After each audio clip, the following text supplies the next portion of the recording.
Michelin, Motion for Life.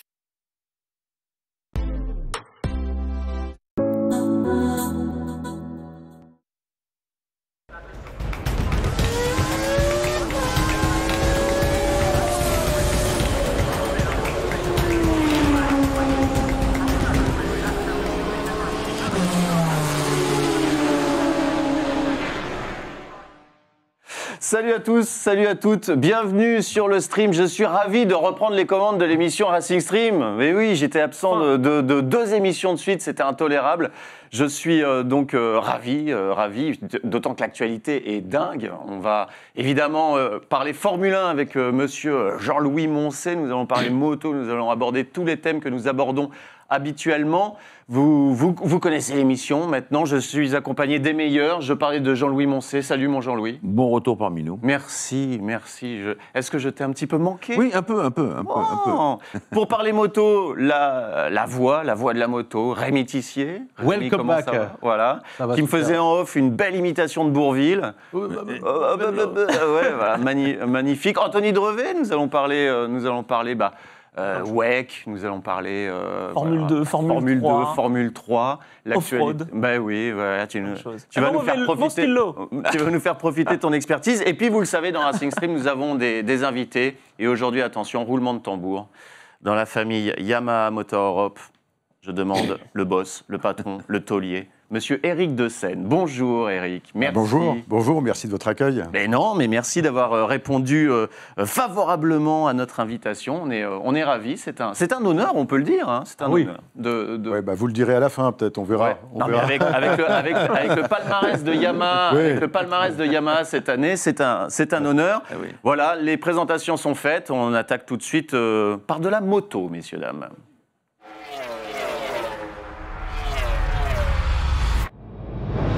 Oui, il y a des femmes qui nous regardent. Je rappelle d'ailleurs que j'ai le chat sous les yeux, donc si vous voulez participer à l'émission en posant des questions, en réagissant, j'ai le chat, je pourrai donc rebondir sur vos commentaires. Il y a des humoristes dans les invités. Non, en tout cas, je n'en vois pas. Non. 1,5. Rémi ne m'a jamais tiré un rire. Non. Non, pour l'instant, je ne vois que moi. Pardon. Alors, Rémi Tissier, nous allons parler moto. On va commencer avec de l'endurance parce qu'il y a ce qu'on appelle le marché des transferts. Il y a le mercato, comme on appelle ça au foot. Et alors là, quoi ? Qu'est-ce que j'apprends ? Qu'est-ce qu'on me dit ? Ça a beaucoup bougé. De Punier.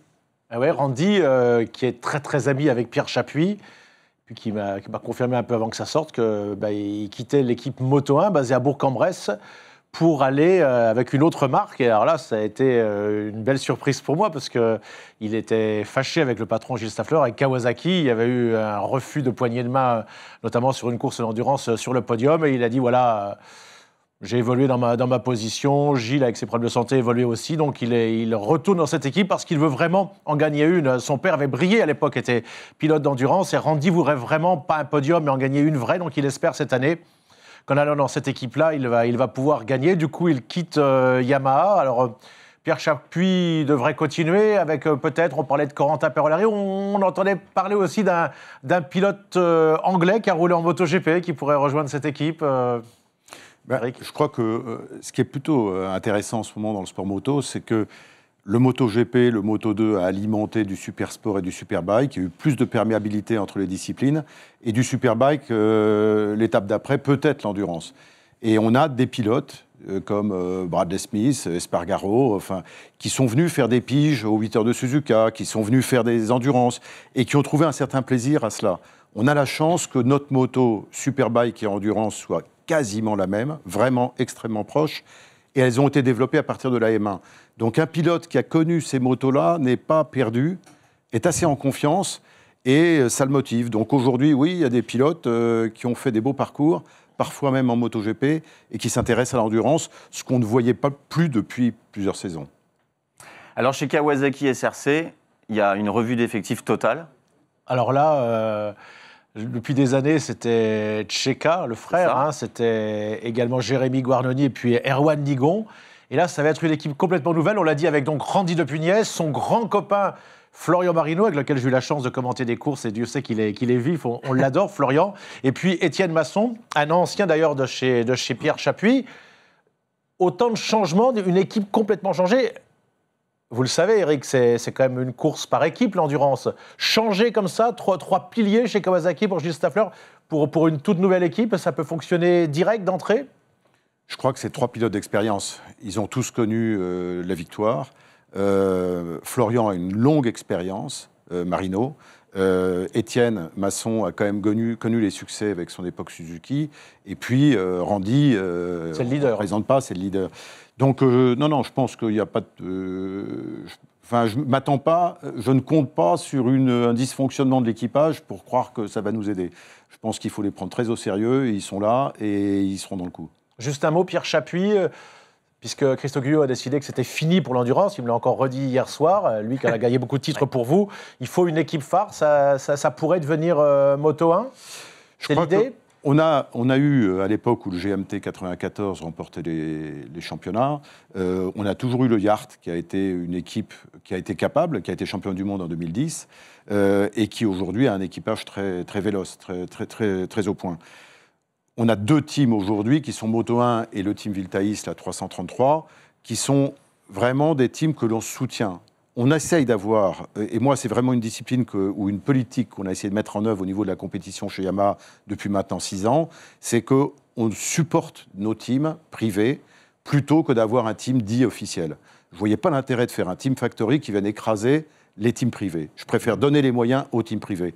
Donc nous, on fait notre job. En tant que constructeur, on développe la technologie de nos motos qu'on met au service des teams privés. Et aujourd'hui, il y en a 2 qui en bénéficient au-delà du Yacht, c'est Viltaïs et Moto 1. Donc Moto 1, et c'est comme ça qu'il arrive à attirer des pilotes de haut niveau. Oui, et puis le passage entre Super Sport et, en tout cas, Super Stock et EWC. Donc ça aussi, c'est un vrai défi finalement. Ça ne va pas empêcher Randy de commenter les Grands Prix sur GP quand même. Absolument pas. Bon, d'accord. Ah oui, non, Jean-Louis, tu ramènes toujours le débat aux choses essentielles. Oui, non, mais c'est bien. Oui, bon. C'est bien. Alors, on va parler de Super Sport. Il y a eu un coup de tonnerre. Moi, je trouve... Steven Odendal a mené la première partie de saison. C'est un pilote sud-africain. Il finit vice-champion. Hein. Il est vice-champion pour votre marque. D'ailleurs, on va voir ce qu'il va faire. Mais donc, du coup, il payait. J'ai lu, Adrien Morias, on sait qu'il était pilote payant. Adrien Morias a dit qu'il payait carrément 350 000 € son guidon pour rouler pour un pilote qui doit gagner sa vie pour jouer le titre. Parce qu'il a joué le titre face à Egerter. Ces sommes sont exactes. Je ne sais pas combien Odenthal a payé. C'était chez Evenbros. Oui, chez Evenbros. C'est entre le team manager et le pilote. Ce qui est sûr, c'est que malheureusement, dans le sport moto aujourd'hui, même à un niveau de championnat du monde comme le Super Sport 300, Super Sport 600, en Superbike, c'est moins le cas, il y a encore des pilotes payants. Et c'est un vrai problème. Et c'est la raison pour laquelle, je ne sais pas si on touchera ce point, mais moi je suis en résistance sur certaines évolutions réglementaires. On touche tous les points que vous voulez, Eric. Ah bon, vous êtes le patron. C'est aimable. Voilà. Non, mais moi je m'adapte. D'accord. Mais néanmoins, le Super Sport a une vocation dans le sport moto. Ça veut dire qu'on a la chance d'avoir un titre de champion du monde qui peut être décerné dans une discipline qui, par principe, utilise des motos issues de la série. Donc, contrairement aux prototypes qu'on a en Moto 2 ou en Moto GP. Donc, par définition, la saison devrait coûter moins cher que ce qu'on a en Moto GP. Et pour cela, il faut que les règlements soient stricts, soient clairs, ils soient équitables. Et on a la chance aujourd'hui d'avoir un règlement, en tout cas en Super Sport 600, qui l'est, puisqu'il y a des constructeurs que sont MV Agusta, que sont Kawasaki, que sont Yamaha. Honda a une moto qui pourrait s'adapter parfaitement et qui permettent d'avoir des courses spectaculaires. On l'a encore vu lors du dernier Grand Prix en Indonésie, où 2 tours avant la fin, ils étaient 3 à se bagarrer pour le podium et ça se jouait à un pouillem de rien du tout. Donc, techniquement, les motos sont là. Et il y a une évolution réglementaire qui est dans l'air, qu'a priori tout le monde connaît, mais que nous, on n'a toujours pas vu, puisque le texte n'est toujours pas sorti. Mais ça n'empêche pas certains concurrents d'annoncer qu'ils viendront l'an prochain, dans un championnat qui s'appelle Super Sport 600 cm3, en annonçant qu'ils viendront avec des motos de 950 cm3. Cherchez l'erreur. Il y a un truc qui ne va pas dans ce système. Et donc, les calculs ne sont pas bons. Je sais pas. Bon, mais vous avez enfin, anticipé un peu, c'était le 7e oui, temps qu'on comptait aborder. Ouais, mais non, oui. mais parce que quand on parle Rémi, du Super chut, Sport- c'est Eric qui décide. Non, mais quand on parle du Super Sport 600, il faut rappeler la force de ce championnat. On a des motos équitables, et là, pour revenir à la question de Rémi, on a un guidon, ça coûte à peu près 200 000 euros, 250 000 euros à peu près, le coût d'une saison. Quand un team est structuré et a des partenaires, comme le GMT 94 ou d'autres, évidemment que les pilotes ne sont pas payants. Et ils sont même rémunérés avec des bonus, etc. Et nous, Yamaha, on met en place des systèmes de bonus pour que les meilleurs teams, les meilleurs résultats soient récompensés. Et des bonus qui sont significatifs, puisque un team comme Evan Bros, on a dû lui verser entre 150 et 200 000 euros cette année. Donc, c'est significatif. Bon. Néanmoins, il y a des teams qui en font aussi une affaire commerciale et font payer les pilotes. Ça peut être contestable, mais c'est l'économique de la discipline qui mérite ça. Juste une petite question, puisqu'on parle d'argent. C'est une petite parenthèse. Ça coûte combien un moteur de moto, de course? Parce qu'on a des novices qui nous regardent, on a des gens, voilà. Un moteur stock de 1000 cm3 de Superbike, d'endurance, ça vaut à peu près 6 000 euros. Maintenant, un moteur préparé avec des pièces racing, Arbacam, préparation, parce qu'il faut ouvrir le moteur, il faut faire ce qu'on appelle la métrologie, ça veut dire faire en sorte que l'équilibre des pièces soit parfait, le polissage des pièces soit parfait, pour essayer d'avoir le moins de résistance et de frottement interne, parce que le frottement interne peut représenter jusqu'à 2% de consommation de la puissance. D'accord. Donc il y a 2% à aller chercher uniquement par la bonne préparation du moteur. Un moteur comme ça, déjà, on multiplie son prix par 3, en tout cas. Donc on va passer à 15 000 euros ou 20 000 euros. Maintenant, un moteur de MotoGP, ça ne se compte même pas. Oui. Ça veut dire qu'à un moment, quand on passe dans le sur-mesure, Ouais. on passe dans le sur-mesure. Mais bon, on passe dans une autre échelle. 6 000 euros, pour vous donner un ordre d'idée, c'est pile à l'euro près le salaire de Rémi Tissier sur chaque émission de Racing Stream. Et de mon scooter. Non, mais, C'est marrant, hein, c'est le salaire de Rémi. À chaque, ouais, le moteur de course, c'est un moteur à l'unité, où Non, mais bien les sûr. bielles sont appairées, les pistons sont appairés, etc., etc. Donc là, c'est un truc... mon Rémi. Mon Rémi. Attention, il est Dis quelque étonné, chose, mon ça. Rémi. Mon Rémi. On a... alors, on va parler de MotoGP et puis on va parler de Dakar. Pourquoi parler des deux en même temps? Il y a quelque chose d'un petit peu spécial qui se passe. Oui, il y a un pilote qui a gagné quand même 2 grands prix en MotoGP qui s'appelle Danilo Petrucci, qui était avec KTM. Bon là, ça s'est moins bien passé avec Ducati que dans l'équipe où il était cette année. Et donc, du coup, la transition a été assez logique. C'est un gaillard. Il y avait 3 costauds à l'époque en Grand Prix. Il y avait Loris Baz, Scott Redding et lui. Donc, du coup, il avait beaucoup maigri d'ailleurs avec Ducati. Il a fait les efforts pour perdre 5-6 kilos. Il va s'attaquer au Dakar. Voilà, C'est la première fois qu'un moto... Oh, il y en a déjà eu, mais un pilote de MotoGP en activité, là vous avez cité Bradley Smith par exemple qui était faire de l'endurance, un pilote en activité qui arrête, parce qu'il n'arrête pas totalement, parce qu'il va prendre la place de Loris Baz avec Ducati en championnat américain de Superbike, avec dans l'idée, certains disent en 2023, moi je pense plutôt 2024 de revenir en Superbike. Mais donc il va aller rouler et le reste du temps il fait ce projet. Je pense pas qu'un pilote qui dans le cours de saison a fait le MotoGP ou la 500 à l'époque, Eric est roulé au Dakar, c'est une première. Hein. Non. On a vu le patron, il y avait un moteur France à l'époque, allait faire le Dakar. À l'époque, il y avait Jean-Claude. Christian Saron avait fait un Dakar avec aussi. l'opération Marathon, mais il avait terminé sa carrière à l'époque 500, puisque sa dernière saison était en 90 et il avait dû courir en 92 sur le Dakar avec l'opération Marathon 660. Non, en activité, j'ai pas le souvenir d'un pilote MotoGP qui ait pris ce risque. Mais ça me fait un peu peur, moi, ça. Les motards de Grand Prix qui viennent sur le Dakar. Ah, mais il est passionné avec Dovizioso. Non, est-ce que c'est un garçon sage? Je veux dire sage. Oui. Raisonnable.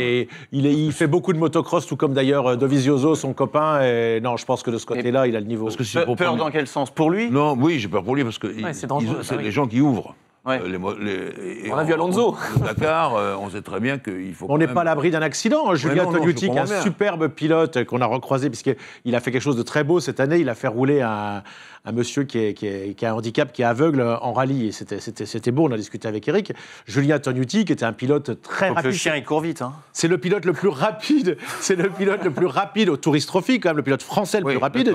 Il a été faire le Dakar, il s'est fait très très très mal, donc on n'est pas à l'abri. Et puis, vous le savez bien, chez Yamaha, avec vos pilotes forts, avec Van Beveren. Hein. Oui, non, je pense qu'il faut saluer l'initiative de Petrucci. C'est courageux, c'est bien, c'est challenging, ça montre qu'il aime la moto dans son ensemble. Mais est-ce qu'il avait beaucoup d'autres choix, d'ailleurs, pour rebondir Oui, mais je ne suis pas sûr que c'est ça qui va le faire rebondir. Je pense que c'est plutôt une expérience personnelle. Il veut se découvrir lui-même, il cherche le haut niveau. KTM lui tend la main en lui disant « vis ton expérience ». Mais j'espère qu'il le fera avec humilité, parce qu'en effet, un Dakar, c'est une autre manière de comprendre la course. Ça peut mordre, ouais, c'est ça. Hein. On repasse au World Superbike, qui change son règlement sur les qualifications, hein, c'est ça? Oui. Alors, petite, grosse conséquence, dis-nous tout, Rémi. On va poser la question à Eric, mais tiens, juste un mot, on n'a pas terminé tout à l'heure. Steven Odendal, du coup, s'en va, il pourrait aller en endurance chez Viltaï, chez vous? Steven Odendal fait partie de la liste, des shortlists aujourd'hui, de ceux qui pourraient venir en endurance. C'est de l'anglais, ça veut dire liste courte. Ah oui, pardon. Aujourd'hui, on a la chance d'avoir en tout cas dans nos équipages possibles, des pilotes du talent de Steven Odendal, en effet. Et à titre personnel, je serais ravi s'il venait. C'est un type super. Bon, on a parlé un petit peu des décisions qui ont été prises pour la saison prochaine en Superbike.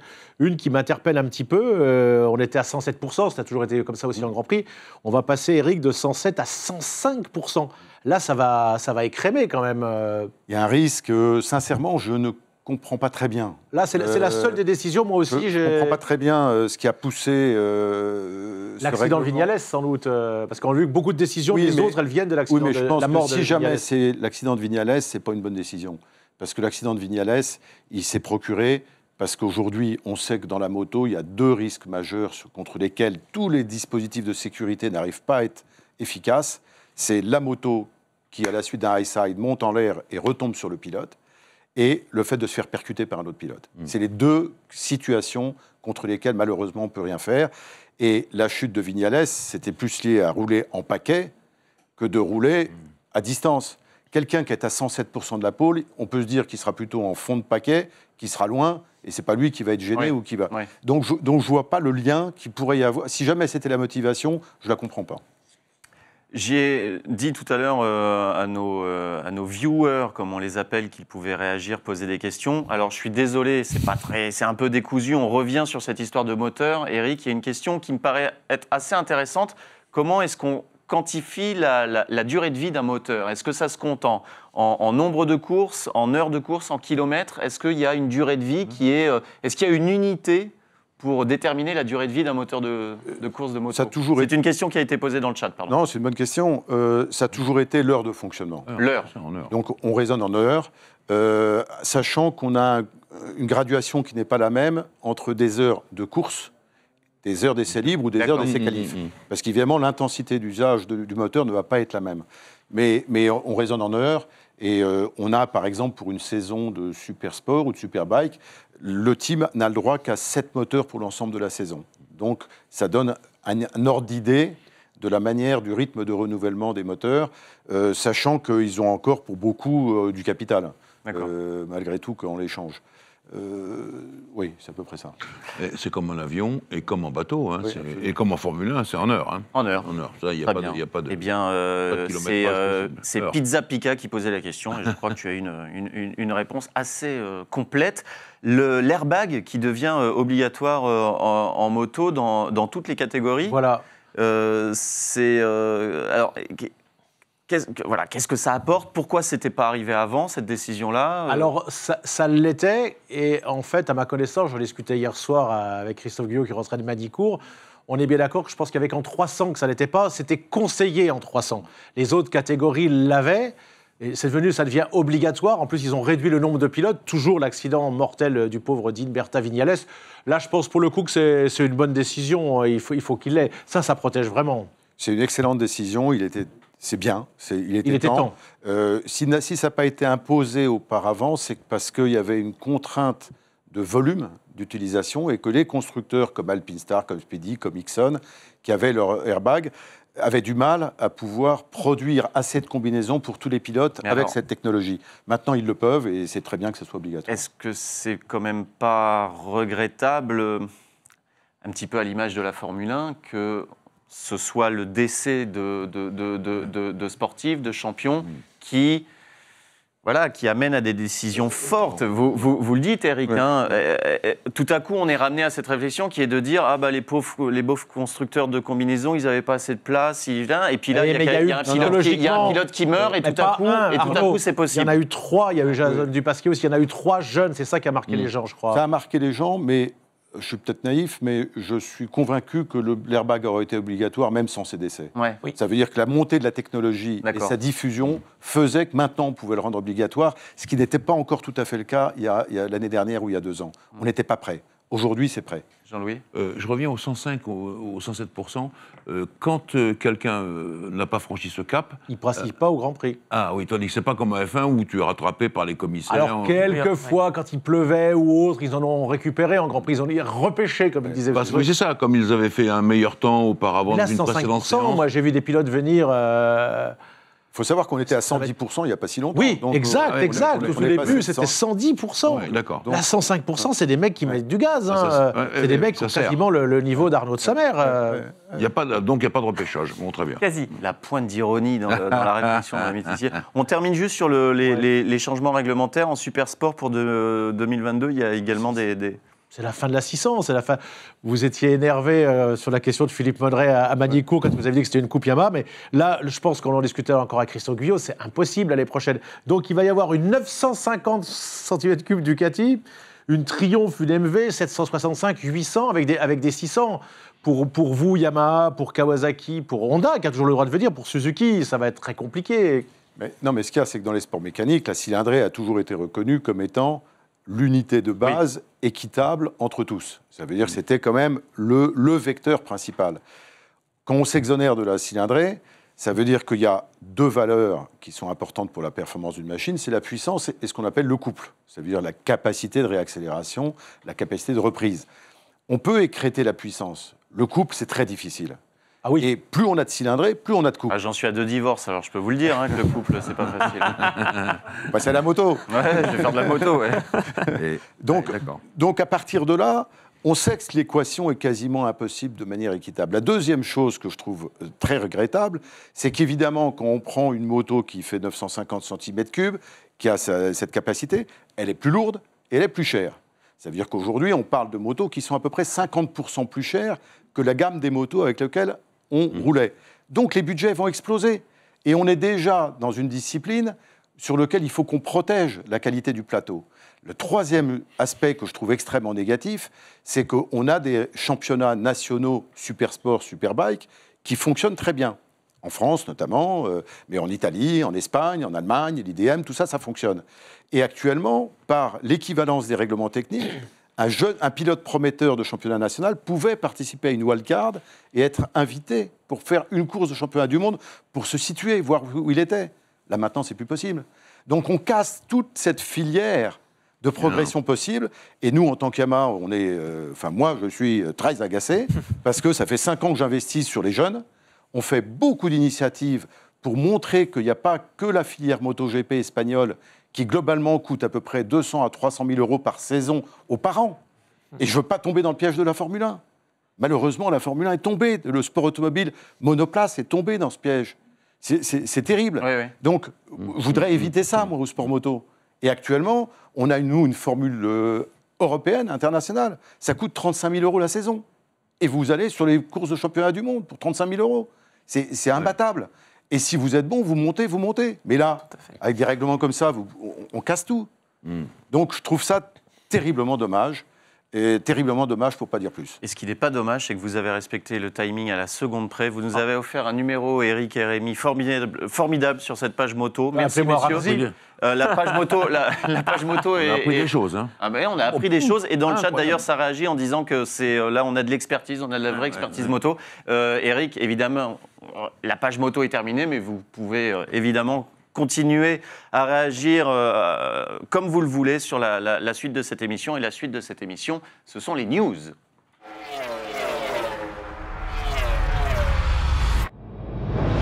quitte un Cador, j'en retrouve un autre, Anthony Drevet. Tiens, je te rends ton stylo Michelin. Ah, c'est gentil, merci. Alors Anto, on va parler d'endurance. Oh tiens, il y a l'affiche des 24 heures du Mans qui est sortie. Et voilà, on a parlé d'endurance moto, on parle Ben ouais, d'endurance. on va parler. Alors, qu'est-ce qu'on en pense de cette affiche?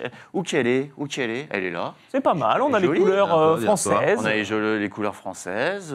On a une Toyota qui est là, Ouais. on est rassuré. On a une Glickenhaus, on a une Alpine. Qu'est-ce qu'on en pense, Jean-Louis? Mais tu sais que l'émission que tu as manquée, là, hein, il y avait Vaxivière qui était là, hein, qui courait vraiment. Hein, sur la Mathieu tête. Vaxivière, Eh oui. Oui, je sais, mais Bon, ça il va. nous a ça dit, va. mais où est Ça va. Arnaud? Mais ouais, mais oui, je sais. Mais c'est-à-dire que je suis encore un petit peu plus rémunéré quand je fais mon travail sur scène que dans Racing Stream. oui, ça, C'est un message. sans doute. Voilà, le jour où vous vous alignerez, les gars, je serai là à toutes les émissions. Voilà. Ah, c'est une question de pognon, je le dis. Voilà, c'est comme ça. Donc, ben voilà. Donc, on est excité quand même par ces 24 heures du Mans. Hein. Il manque quand même un quelque lion. chose. Il manque Un lion. un lion. oui. Eh oui. Eh oui. Ah, on Eh espère évidemment qu'il puisse venir se mêler à la bataille. oui. Peugeot- Un lion sans aileron arrière. Tout à fait, exactement. Ouais, Alors ouais. Peugeot continue de faire ses entraînements, ses essais, mais pour l'instant, pas d'annonce officielle. Participation 2022, 2023. On a envie quand même. Elle est intrigante cette Peugeot. Hein. Ils ne veulent pas se griller non plus avec Alors, leur véhicule. Justement, à quoi on peut s'attendre en hypercar sur les engagés en 2022? Alors, De quoi on est sûr et qu'est-ce qu'on espère? Alors, on parle de Peugeot, mais de quoi on est sûr? Toyota sera forcément de la partie et sera forcément parmi les favoris. Bien Parce sûr. qu'ils ont une voiture hybride, ils ont une voiture hypercar. Ils sont parfaitement dans le règlement. Ils Alpine. attendent. Alpine a une dérogation pour utiliser une voiture qui date d'avant la réglementation hypercar.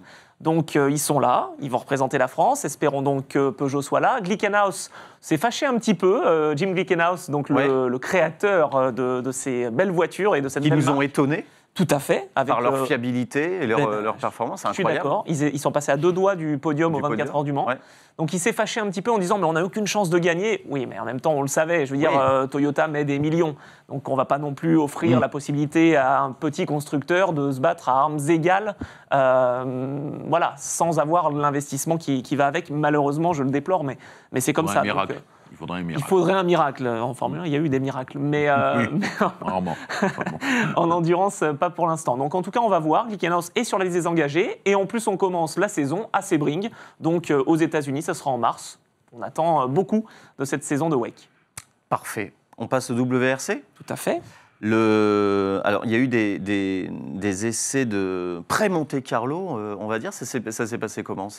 Alors, ça s'est mal passé pour Hyundai parce qu'il y a eu un gros carton pour Thierry Neuville. Et oui, Thierry Neuville qui a, du coup, sur l'impact, blessé son nouveau copilote Martin Weidegger. Donc, et il devrait être là pour le Monte-Carlo. On rappelle quand même que c'est une épreuve qui est mythique. On rappelle Quelles aussi sont les dates? Les dates, ça sera fin janvier, donc l'avant-dernier week-end de janvier, donc je crois que c'est du 17 au... Donc la trêve est assez courte en WRC. Ah, mais tout à fait, et c'est d'ailleurs ce que Sébastien Ogier disait, parce qu'il a fait des essais récemment avec la Toyota. Sébastien Ogier, il aurait pu la tester avant, cette Toyota, mais Elfyn Evans s'était craché, donc il n'y avait plus de possibilité d'utiliser ces nouvelles voitures hybrides. Ouais. Pour lui, il a découvert cette voiture entre une petite soirée de FFSA. Voilà, il a fait la remise des prix FFSA, et puis entre-temps, il était donc en essai samedi, dimanche, et donc mardi. Ça s'est plutôt pas mal passé. Il aurait bien aimé avoir une plus grande pause. Parce que lui, il est pas sur les rotules, mais pas loin. Hein. Voilà, il a décroché de nombreux titres. Encore un à Monza. Il s'est séparé parce que retraite oblige de Julien Gracia. Il retrouvera Benjamin Veillas en tant que copilote. Et donc, il aurait bien aimé se reposer un petit peu plus pour se concentrer sur sa famille. Il faudra qu'il prolonge jusqu'au Monte-Carlo. Le choix d'ailleurs d'un nouveau copilote, est-ce que tu sais comment ça se passe? Est-ce qu'il y a des, je ne sais pas, est-ce qu'il y a des lettres de motivation? Parce que c'est non, mais on imagine que ce sont des affinités. Enfin, c'est pas on imagine, c'est le cas. Il y a des affinités très fortes entre un pilote et son copilote. L'importance du copilote est primordiale. Comment le choix se construit, se fait? Le problème, c'est que ce n'était pas vraiment un choix. C'est que Julien Gracia voulait arrêter, prendre sa retraite au sommet. Il l'a fait, c'est parfait. Donc lui aussi, il est multiple champion comme Sébastien Ogier. Donc bravo, les Français au sommet, hein, les copilotes. 9 fois champion pour Daniel Elena, donc le monégasque, équipage francophone avec Sébastien Loeb. Et donc cette fois pour Julien Gracia. L'objectif, en fait, pour Sébastien Ogier, c'était d'avoir quelqu'un d'expérimenté. Il s'entend très bien avec Gilles de Turckheim, ça aurait pu être lui. Il s'entend très bien, il a dit, parce que je peux vous dire que passer dans un habitat spectacle comme sûr. ça, 15 jours sur le Dakar, si vous commencez au 3e jour à prendre en grippe celui qui est avec vous dans la voiture. Bien sûr, oui. Et donc, il faisait des essais avec Benjamin Veillas pendant quelques séances d'essais il y a encore quelques mois, quand Julien Gracia n'était pas disponible. Ça s'est fait assez naturellement. Benjamin Veillas, qui a beaucoup d'expérience, il est même plus âgé que Sébastien Ogier, donc ça devrait le faire. Mais Sébastien l'a dit, il faudra quand même s'adapter. Oui, alors moi, j'ai suivi 15 ans le championnat du monde des rallyes. Il n'y a pas que les mots dans l'habitacle, il y a les gestes aussi. Ouais. Il y a un tas de choses. Il faut plus qu'une affinité, il faut une osmose entre le pilote et le copilote. C'est un couple, Arnaud. Ouais, c'est un couple, exactement. Et même s'il a soif ou je ne sais pas quoi, etc., tout ça, ça doit. Oui, il y a un langage, particulier. Un langage des signes et la façon d'annoncer les notes, qui est extrêmement spécifique à chaque copilote et comme tu dis, réceptif à chaque pilote. Et Jean-Louis, comme tu dis, c'est vrai qu'il faut aussi rassurer son pilote. Quand il ne se sent pas forcément bien, il faut avoir les petits mots, pas beaucoup, pas grand-chose, mais au moins, allez, on se remet dedans, c'est reparti. Il n'y a pas que soif. En Andorre, une année, Cyril Després disait qu'il y avait un pilote japonais parce que pour les besoins, qui roulait carrément avec des couches. Je laisse imaginer. C'est le meilleur conseil que m'ait donné Peter Hansel. Parce que chaque année, moi, je roule avec nos buggy. Et donc, j'ai eu la chance, cette année, je finis 9e de la Coupe du Monde, ce qui est quand même pas si mal. Bravo. J'allais poser la question de savoir si vous pilotiez sur 4 roues. C'est un bol total. Merci le Covid, parce que je fais qu'une épreuve, j'ai fini 3e du rallye d'Andalousie, du coup. Bon. Mais donc, juste pour cette connivence avec le copilote, c'est exactement ce que dit Jean-Louis. Ça veut dire qu'il y a à la fois des gestes, il y a à la fois, quand on a un bon rythme, c'est le copie qui peut dire vas-y, tiens, t'es bien, t'es bien. Il y a des mots par moment qui comptent, et qui font que dans la voiture, on se sent bien pour se soutenir l'un l'autre. Et ça, c'est très important. De la même façon, quand le copilote fait une boulette, il faut que le pilote puisse lui dire « Attends, c'est pas grave, vas-y, remets-toi dedans. » Donc cette complicité-là, elle est fondamentale. Jean-Louis ? Un dernier mot là-dessus. Quand Jean-Todt était coéquipier, il a été élu le meilleur coéquipier du monde. Lui, il avait un calcul mental dans la tête. Il savait ce qu'on appelle majorer les notes ou minorer les notes. C'est-à-dire que pour rattraper un temps ou essayer de faire une meilleure performance possible, de raccourcir ou d'allonger la vitesse de passage. Attention à 100 mètres, non, il disait 80 mètres, etc. Et ça c'est le fin du fin. Il n'y a pas meilleur. C'est presque un ingénieur. Il n'y a pas meilleur. Majorer ou minorer les notes quand tu vois que ça va trop loin, sans ne pas jouer la victoire. Daniel Elena le faisait avec le rythme qu'il utilisait, qu'il accélérait ou il ralentissait avec Sébastien Loeb. Un dernier mot, chez Hyundai, ils ont viré le patron. Et oui, Andrea Adamo. Andrea Adamo. C'était pas une mauvaise saison, mais ils ont raté le titre en championnat du monde de voitures de tourisme, ils ont raté le titre en WRC. Il était colère. Je l'ai rencontré à Adria, moi, en fin d'année, là. Je lui ai dit, bon, la saison, pas trop mal. Comment ça, pas trop mal? Il est parti dans les tours, j'ai dit, OK. Il est énervé, c'est un garçon énervé, oui. Un petit peu. C'est dommage, quand même, c'était une figure. Ça faisait des années qu'il était... Il s'occupait des clients. Qui dit news, dit voilà, plusieurs sujets à aborder, et puis le temps passe, le temps presse. On n'a quand même pas parlé de Ford rapidement. Ford qui prépare sa Puma hybride, avec, donc, il y aura Craig Breen pour pilote officiel et tête de pont pour cette équipe. Il y aura également Adrien Fourmeau. Tête de pont avec un P, tout à fait. Parce qu'on a d'autres têtes de... Non, là, non. On aime cette équipe de Malcolm Wilson. Adrien Fourmeau également, le français, Gus Greensmith, et on l'espère, une bonne nouvelle avec un ONUPLE champion du monde d'ici quelques jours. On nous demande dans le chat, est-ce qu'Arnaud de sa mère porte des couches aussi en live sur sa chaîne? Le spectacle dure moins longtemps que le Dakar. Éric de Seine invité, vous posez ce genre de questions, bravo, je peux compter sur vous, le chat. On va parler de... Dur d'être un bébé. Oui, on va parler de F2. Oui. Je te fais un petit clin d'œil, ça veut dire on saute la F3. Ouais. Oscar Piastri titré en F2 cette année. On a eu droit à un beau championnat. Quel est l'avenir d'un pilote titré en F2, monsieur Anthony Brevet? Normalement, c'est la F1. Je sais que la question est piège. Mais là, ça sera la F1, mais au travers de séances d'essai le vendredi avec Parce qu'il y a cette règle incroyable qui est que, Jean-Louis, je te laisse la dire. C'est parce que quand tu es champion d'Europe, tu ne peux plus concourir. Tu peux plus concourir en F2. Il faut que tu passes à une autre catégorie. Tu gagnes le titre. Tu ne peux plus et donc, si tu n'as pas de volant F1, tu es champion et... On comprend l'objectif. L'objectif, c'est justement qu'il n'y ait pas un pilote qui domine cette catégorie Formule 2, qui est une catégorie d'accessit. Mais c'est triste pour Piastri. Non, mais on pourrait laisser. Il pourra rouler plusieurs années en F2, Arnaud, à condition que tu ne sois pas champion. Oui, Il y a c'est des ça. gens, ils sont là depuis, des pilotes, ils sont là depuis 4 ans. Pas Moi, je il pensais, l'a que, fait. je pensais que c'était une règle qui s'appliquait dans toutes les formules, même, même dans les formules dans lesquelles je roule. Donc c'est pour ça que je ne gagne pas. C'est parce que je veux. Maintenant que je le sais. Maintenant, on le sait. Voilà. Donc Piastri, on espère, parce que c'est vraiment un parcours hors norme qu'il a Hors fait. norme, C'est absolument. quasiment comme du George Russell, comme du gagné. Charles Tout Leclerc, même mieux encore, parce qu'il a fait Ouais, chaque année du back-to-back-to-back, comme on dit. Donc Formule Renault 2.0 champion, Formule 3, Formule 2. C'est un talent pur, cet Australien. On nous dit dans le chat, heureusement qu'en F1, c'est pas la même chose. Oui, Oui, On s'est limité à oui, ça c'est autre chose. Oui, mais Ouais, là, on est au sommet. On n'est pas dans une formule accessite. Là. On est accessite à quoi on ne sait pas. Alors, nous avons un pilote chinois Oui. dont je vais te laisser dire le nom. Bien sûr, Parce que je Guan Yu croyais. Voilà, mais je croyais qu'on disait Zhou, mais pas du tout. Non, Chou. Ah, C'est son prénom, hein, Guan Yu Zhou. Zhou, Guan c'est Yu son Zhou. prénom. Voilà. Si on veut, Alors, bien prononcer. Et il termine 3e, lui, du championnat de Formule 2. Et il va en Formule 1. Et il va en Formule 1 Chez Alfa Romeo. chez Alfa Romeo. Est-ce qu'il Avec- mérite cette place Alors ça, c'est toujours la question. La question, elle est volontairement un petit Déjà, peu il a une tête de Roméo. Attends, Il il y a un sera jeu de avec mots. Valtteri. Euh, Alfa Romeo, donc. Alfa Romeo, ouais, d'accord, ok. Pardon, je l'avais pas. Est-ce qu'il mérite cette place à 30-35 millions d'euros Voilà. tu Alors la après, mérites. il n'est pas mauvais. Évidemment qu'il est... Non, mais il a fait Dire. son parcours, il a fait Formule 3, il a fait Formule 2, mais on le disait, Jean-Louis, il est resté 3-4 ans. On l'attendait à être champion cette année. Il n'a pas été, donc bon. Mais Arnaud, un Chinois, c'est un continent. Oui. C'est ce que je veux dire. Donc, qui arrive en F1. Pas Tous les totalement un continent. Pas total- Il y a aussi le Elle est Japon, drôle, la elle est drôle. Malaisie. Elle est drôle. C'est tout un. Singapour. C'est je sais pas combien de millions. Ah, j'ai cru que tu faisais une blague Oui, sur moi aussi. l'incontinence. Moi aussi, Ouais, ouais, Comme ouais, on parlait des couches. de milliards là. de Chinois qui vont regarder ça. C'est Donc, clair.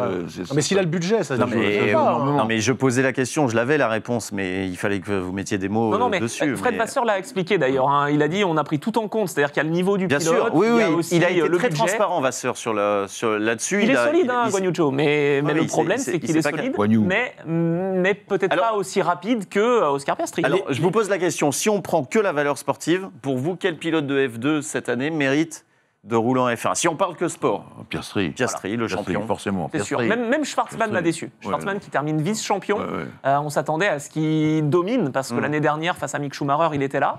Non, Piastri, c'est un phénomène. Vraiment un phénomène. Donc on le verra en Ah, F1 ouais, un ouais. jour ou l'autre. Ah oui, oui, bien sûr. Oui. Mais je pense même que l'année prochaine, tout en étant pilote d'essai, il va pouvoir faire quelque chose. Parce que franchement, Oui. c'est, je te dis, un phénomène.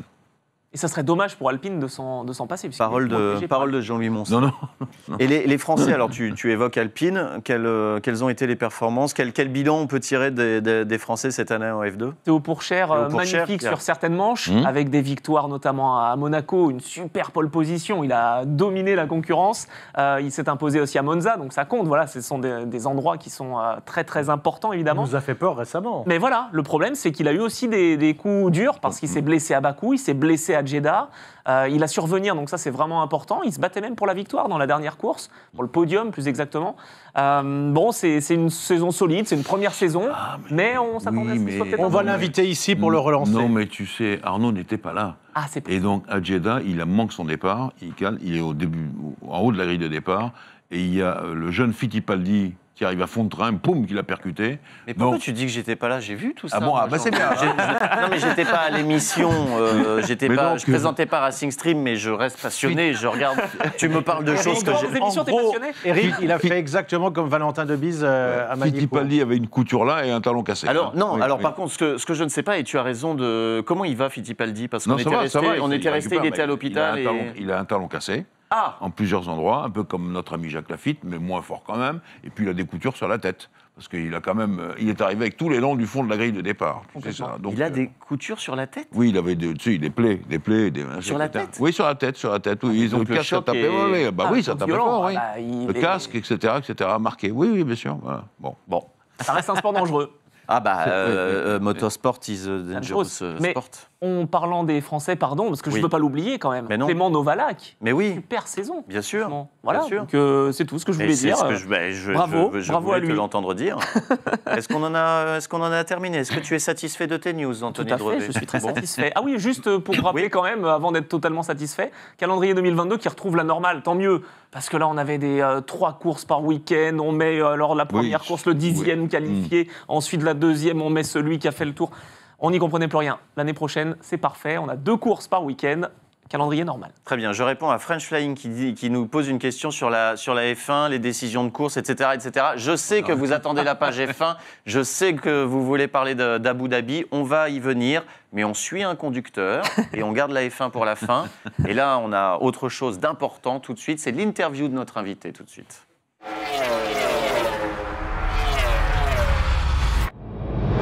Je n'ai pas d'ego, je place l'intérêt de cette émission avant toute chose.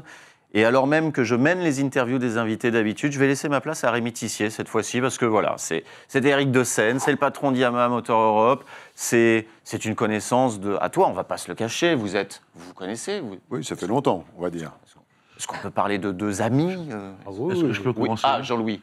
Eric, il fait partie d'une lignée de Yamaha et de Yamahistes, si je peux dire des choses comme ça, depuis des années, des années, des années. On a des amis communs de 40 ans de Yamaha. Très bien. Donc voilà, il est posé dans cet endroit. Je peux vous donner un scoop.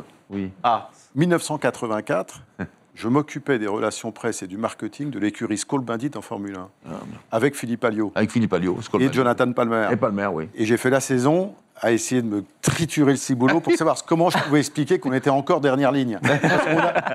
C'est l'écurie RAM qui portait parfaitement bien son nom. Et ça a été Déco superbe. J'ai beaucoup McDonald's. appris cette saison-là. McDonald's, oui. Et donc c'est parti. Voilà. Voilà. alors Eric, Rémi Tissier va mener cette interview. Rémi, Rémi, c'est à toi, c'est ton heure de gloire. Allons-y, Eric. La première chose, les retombées du titre de Fabio Quartararo en France. Ben, formidable. À l'échelle de notre sport, la moto en général est royalement ignorée ou facilement ignorée. Et là, il faut reconnaître que Fabio, la jeunesse, le panache avec lequel il a remporté ce titre, a fait beaucoup de bien au sport. Nous, on le voit aussi, je ne suis pas à la fédération directement, mais on voit qu'au niveau des licenciés, au niveau des clubs, au niveau de l'intérêt du sport, non, il y a un effet Fabio et qui devrait durer parce qu'il n'y a pas de raison qu'il s'arrête après un seul titre. Le panache et l'intelligence aussi avec laquelle il a, la maturité avec laquelle il a mené son championnat, c'était assez impressionnant de voir comment il a tiré les leçons de la saison précédente. Absolument. Pour mener son championnat. Lorsque Yamaha s'est posé la question de recruter Fabio, les Japonais m'ont demandé mon avis et à l'époque, j'ai misé sur Fabio. En tout cas, après, il faisait ce qu'il voulait, mais moi, au moins, j'ai donné mon opinion. Et la chose qui m'a le plus motivé à le recommander, c'était son talent, parce qu'il était le plus talentueux de sa classe d'âge quand il avait 13, 14, 15 ans, et le talent, ça ne s'oublie pas, ça ne se perd pas. Et la deuxième chose, c'est qu'il avait vécu 2 ou 3 saisons en Moto 2 difficiles. Il était passé par un purgatoire.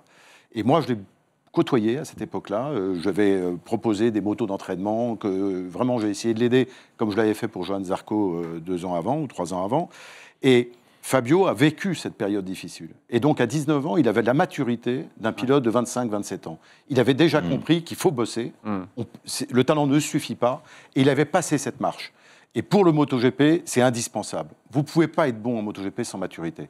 En 2019, on lui fournit une moto qui est avec un châssis formidable, et il le dit. Et donc, il surperforme par rapport à ce qu'il attendait et ce que le team attendait de lui. Ça le met en confiance. En 2020, de nouveau, il prend le leadership du championnat presque trop vite. Et donc là, il apprend la pression à gérer face à des Marquez, à des Rossi, à des gars d'expérience. Donc, il apprend ça et il se fait punir, parce qu'il se fait punir en fin de saison et il finit pas là où potentiellement il aurait pu. Et puis, il a appris et cette année, il transforme. Donc, c'est un pilote où chaque saison lui est utile et chaque saison, il passe encore un palier. Donc, c'est un champion. Rémi? Eric, on a parlé de Fabio, on va parler maintenant d'un autre titre assez incroyable. Yamaha avait été champion pilote qu'une seule fois en Superbike avec Ben Spies, il y a plus d'une décennie. Toprak Razgatoglu déboulonne, je l'attendrai, sextuple champion du monde. Oui, on savait que Toprak était talentueux. On savait que notre moto avait atteint maintenant un niveau de maturité parce que le superbike, c'est une discipline extrêmement exigeante. Comme on part de moto de série, évidemment, les latitudes que vous pouvez avoir sur la préparation de la moto sont très fines. Donc, entre l'erreur et la performance, la frontière, elle est tendue. Et donc, nous sommes arrivés à un développement de la moto qui aujourd'hui est à maturité. Et Toprak était lui aussi à un niveau où, ça y est, il touchait sa maturité. Malgré le fait que le championnat a été disputé jusqu'à la fin, moi, je le prends pour moi, mais on aurait dû donner à Toprak les moyens d'avoir le titre plus tôt. On a fait une faute, on a eu un problème électrique sur la machine qui lui a coûté un abandon, donc 25 points. Il a eu une course à Assen où malheureusement il se fait percuter par un autre pilote Yamaha qui lui coûte 25 points, ou en tout cas 20 points. Et il a une troisième chute où à la suite de ses nombreux contacts avec Jonathan Rea à Portimao, son garde-boue avant se trouve fendu. Il roule sur son garde-boue avant, c'est quand même pas de chance, dans la plus rapide courbe du circuit, et il chute à nouveau, et il y est à chaque fois pour rien. Donc c'est formidable qu'il ait le titre, et je pense que c'est mérité. On a tous vos titres, hein, il y en a énormément. Est-ce qu'à part Toprak et Fabio, il y en a un autre qui vous a particulièrement touché ? C'est Maxime Renaud. Maxime, on se connaît depuis 11 ans. Moi, je l'ai connu, il roulait en 85 cm3 sur Yamaha. Il est champion du monde 125 cm3 à 15 ans avec nous en 2015. Et là, on se paxe un pacte. Et je lui dis, il faut qu'on soit champion ensemble. Et dès la première année. Oui, et en fait, ce qui est formidable, c'est que là aussi, c'est un peu le parcours de Fabio. Il a eu 2 années, en 2017-2018, où il se blesse. Il est au fond du trou. Il pourrait se retrouver en difficulté. Et là, on a des conversations où moi, je dis à Maxime, écoute Maxime, ne te prends pas la tête, tu as ton bac cette année, parce que pour lui, son bac, c'était important. Passe ton bac, consolide ton épaule, refais-toi. De toute manière, nous, on te suit l'année prochaine comme on te suivait cette année. Donc, ne te mets pas la pression. Tu auras les mêmes outils, les mêmes atouts l'année prochaine, la même qualité de team. Et il est passé par cette période-là, il s'est reconstruit, il est revenu et il a gagné. Et l'an prochain, il sera en MXGP, donc il passe directement. Alors lui, voilà, c'est pas la F2. Lui, il gagne le MX2, et ben il passe en MXGP dans le Team Usine. Rémi, oui. Moi, je voudrais en savoir à nouveau un peu plus sur Fabio. En Formule 1, il y a un exemple qu'on connaît bien, qui est Esteban Ocon. Et pour Esteban Ocon, j'appelle ça l'ascenseur social. Parce que son père retapait des voitures, et il avait sur ses épaules le poids du kart, de l'argent dépensé pour le kart et tout, il ne pouvait pas faire beaucoup de bêtises. Je voulais savoir si dans la famille de Fabio, c'était comme ça, ou est-ce que... Père serrurier, mère coiffeuse.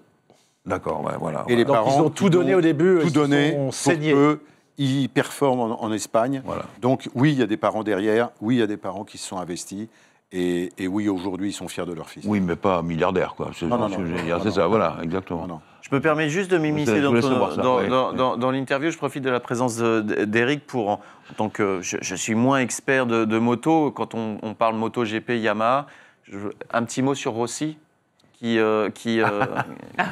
s'arrête. Qu'est-ce que ça fait, comment on le vit quand on est patron de Yamaha, de voir Valentino Rossi partir ? Je crois qu'il y a un sentiment partagé. Il y a à la fois une énorme reconnaissance par rapport à Valentino, pour ce qu'il a apporté à la marque, et surtout ce qu'il a apporté au sport moto. Moi, vous savez, j'anime une marque, mais j'aime l'idée que j'anime d'abord mon sport, ma discipline, mon marché. Après, c'est à Yamaha d'être bon pour être leader du marché, pour performer dans les Grands Prix. Mais ma mission d'abord, c'est de nourrir la dynamique de notre secteur professionnel, de notre domaine de compétition, au-delà de ma marque. Et Valentino, il était dans cette logique-là. Son rayonnement allait au-delà de Yamaha, allait au-delà du MotoGP. Il était dans le niveau du grand public. Donc il a fait beaucoup de bien à la moto, et la moto lui doit beaucoup, et le MotoGP. Maintenant, on ne peut pas dire qu'on n'était pas peiné de voir ses résultats depuis 2 ou 3 saisons. Donc à un moment, ça fait mal, parce qu'on sait qu'on... Et moi, pour l'avoir côtoyé de très près pendant toutes ces saisons, il bossait, mais comme un dingue. Il bossait plus que n'importe quel autre pilote. J'ai jamais vu un pilote se donner autant de mal sur la télémétrie, sur essayer même entre le warm-up et la course, si jamais on rebougeait l'ancrage du bras oscillant de 0,5 000, est-ce que ça peut me donner, etc. Donc il était dans cette abnégation totale, et donc je crois que c'est à la fois une formidable reconnaissance de son parcours, 20 années de GP, c'est quand même extraordinaire, 9 titres de champion du monde, Et puis, une grande libération pour lui de passer à autre chose. Il aime le sport mécanique, il va aller vers l'automobile. Peut-être qu'il sera aux 24 heures du Mans, on ne sait pas. Mais en tout état de cause, c'est un grand champion. Il nous a fait beaucoup. On ne peut que lui dire merci. Et puis, on va rester en contact de toute manière avec lui encore pendant un moment. C'est un peu comme Kimi Räikkönen. On avait hâte de le voir arrêter. Étant donné la chute des performances. C'est des gens tellement populaires. Mais Valentino, effectivement, toi, Rémi, tu nous disais, bon, Jean-Louis, ça baisse, doucement, tout doucement. Mais ce qui est terrible, c'est qu'il était à un cheveu. Mais oui. Aujourd'hui, tu es 15e sur la grille, tu es à 4 dixièmes de la pole. C'est ça qui est terrible. Pour son expérience et sa performance, elle était incroyable. Mais à un moment, ça pousse et c'est le sport et il faut l'accepter. Il nous reste 2 minutes d'interview, Rémi. On va aller très vite. L'équipe néerlandaise Stenkate, avec tout gagné avec Honda, il gagne avec Yamaha, avec Dominique Egerter, champion du monde Supersport. C'est une belle satisfaction pour vous? Ouais, une grande satisfaction. Combien de titres pour Yamaha cette année, pardon? Cette année, alors j'ai recompté, en fait je suis à 11. J'avais dit 12 comme la douzaine, mais je pense qu'on est à 11. Hier soir, je me disais, ça faisait beaucoup. Non, je pense qu'on est à 11. En fait, on a 3 triples titres, parce que vous savez que la FIM décerne un titre pour le team, un titre pour le constructeur, un titre pour le pilote. Ah, d'accord. Donc en Supersport 600, en Superbike et en MX2, on a les 3. Et puis se rajoute à ça le titre pilote de Fabio, le titre constructeur en championnat du monde d'endurance, et après, le 12e, si on veut tirer la ficelle, c'est le titre de Dylan Ferrandis aux États-Unis, qui n'est pas un titre de champion du monde, mais qui, dans la discipline aux États-Unis, est un titre remarquable. Eric, comment expliquer qu'on a plusieurs pages et la une de l'équipe pour le titre de Fabio Quartararo et que pour Maxime Renaud, qui est champion du monde, il n'y avait pas eu une ligne lundi dans l'équipe pour le champion du monde français de motocross? Il faut poser la question à l'équipe. Alors, cela dit, le motocross semble moins populaire, et c'est une certitude que la vitesse en France, en Suisse, en Belgique. Pourtant, si on regarde les chiffres de la Fédération française, il y a beaucoup plus de licenciés en tout terrain et de loin qu'en vitesse. Absolument. Le motocross, c'est le sport moto le plus populaire. Et c'est pour ça qu'un titre comme celui de Maxime, c'est formidable. Donc pour nos licenciés, pour les jeunes, parce que l'accès à la moto, et beaucoup de pilotes de MotoGP aujourd'hui qu'on voit au niveau international, ont commencé par un Piwi 50 et du motocross, beaucoup. C'est l'initiation, l'approche de la moto se fait souvent par le Maintenant, si ça peut te rassurer, Rémi, le lendemain de la victoire de Simon Pagenaud aux 500 miles d'Indianapolis, la une de l'équipe, c'était une photo de Rafael Nadal avec, entre guillemets, j'adore les crêpes au sucre, où mais on n'était pas loin de ça. C'était un scandale total. Rémi, tu nous le dis tout le temps, il faut une locomotive dans un sport. Là, la locomotive, on l'a en Grand Prix avec Fabio. Voilà, point. Et là, en motocross, il y avait, comment il s'appelait, Jean-Michel Bell ou Gérard? Voilà, on était une. Si voilà, exactement. Il nous faut une locomotive, et tant qu'on ne l'aura pas, on restera dans l'anonymat. Ouais, j'ai une dernière question. Dernière question. Je vous ai rencontré au circuit Carole. On avait l'équipe de GMT 94 qui enfin allait être championne. On se demandait, Christophe me disait, qui va être champion de Caricasolo, Jules Cluzel. Ça a été un fiasco pour l'Italien. Jules Cluzel va continuer. Est-ce que vous pouvez nous en dire un peu plus sur son remplaçant? Qui sera le pilote? Christophe me disait qu'il y avait 4 candidats, 2 Français, Valentin Debise, Andy Verdoya, et puis qu'il espérait encore Odendal ou Krummenarer des pointures. Oui, mais il a raison. Le team GMT 94 est un des plus performants de la discipline, et on l'a bien vu, en tout cas sur cette fin de saison. Ce que je crois, c'est que Jules et Federico Caricasulo étaient 2 top pointures qui pouvaient tous les 2 viser le titre. Et on s'aperçoit que quand il y a 2 pilotes qui sont dans ce niveau de performance, la gestion au sein du team devient plus compliquée. Soit la gestion par le team, soit la manière dont le pilote le vit. Et Jules est un garçon qui a un talent formidable, mais qui doit se sentir en confiance. Et là, il se sentait peut-être trop challengé par Caricasulo. Et on voit que tout le début de saison, ni Jules ni Federico font des performances formidables. Et il faut qu'ils se séparent du team pour que Jules retrouve la victoire, retrouve le chemin du podium. Et que même lui remarche, d'ailleurs, Caricasulo. Donc je pense que la vocation du GMT, c'est vraiment d'avoir un pilote d'expérience pour le titre, Jules Cluzel, et d'avoir un pilote qui soit aussi la relève derrière. Donc la réponse, c'est... Je ne sais pas si c'est la réponse, mais j'aimerais qu'avec Christophe, on arrive à reconnaître cette vocation du team, pour le sport et pour ce que l'on fait. Valentin n'est pas le plus jeune, mais Valentin Debise n'a pas démérité, mais il n'est pas le plus jeune. Donc il faut trouver une équation dans tout ça. Donc je suis sûr qu'on va la trouver. Verdoya. Dans tout ce que vous dites, c'est Andy Verdoya. Je dis. Vous l'aimez bien. Il n'a rien dit, je dis ce que je dis. il n'a rien dit. Il n'a rien dit. Je dis ce que Il n'a je rien dis. dit et Mais- de toute façon, le temps nous presse et il n'en dira pas plus. Je respecte le chrono. et voilà. Sauvé par le gong. Sauvé par le gong. On va passer à la forte zone et c'est Donald Renew qui va prendre la place d'Anthony Dravet.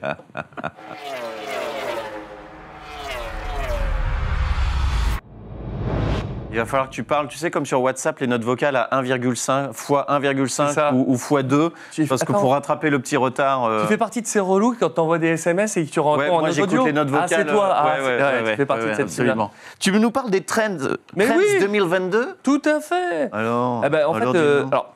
Alors, on est dans la il forte était- zone, on non, mais va il parler de Ford. Non, mais Voilà. je ne vais pas dire ça. Parce que, bon, je vais parler de la semaine dernière, mais évidemment, tu n'es pas au courant de ce dont nous avons parlé. Ça Tu va, n'étais pas là. ça J'ai va, changé on va de chaise, commencer à j'ai le pris la savoir. petite douille. On va commencer à le savoir. Et du coup, j'ai changé de suite. Tu as changé de suite. Voilà, voilà. En vrai, t'as vu, il fait pas les vannes tout le temps. Magnifique. C'est ça. Si, Tu les t'as gardes changé pour de tes switch. spectacles, les vannes. Ouais, voilà, C'est ça, exactement, ouais. Bon, j'ai toujours une petite Tim Fordilla qui traîne dans le coin. Voilà. Bravo, bravo, Si je bravo. remonte pas. Allez, on va notre pas ingénieur du son va parler m'engueuler. chiffon. On va pas Voilà. parler chiffon. Alors, parlons chiffon, parlons trends.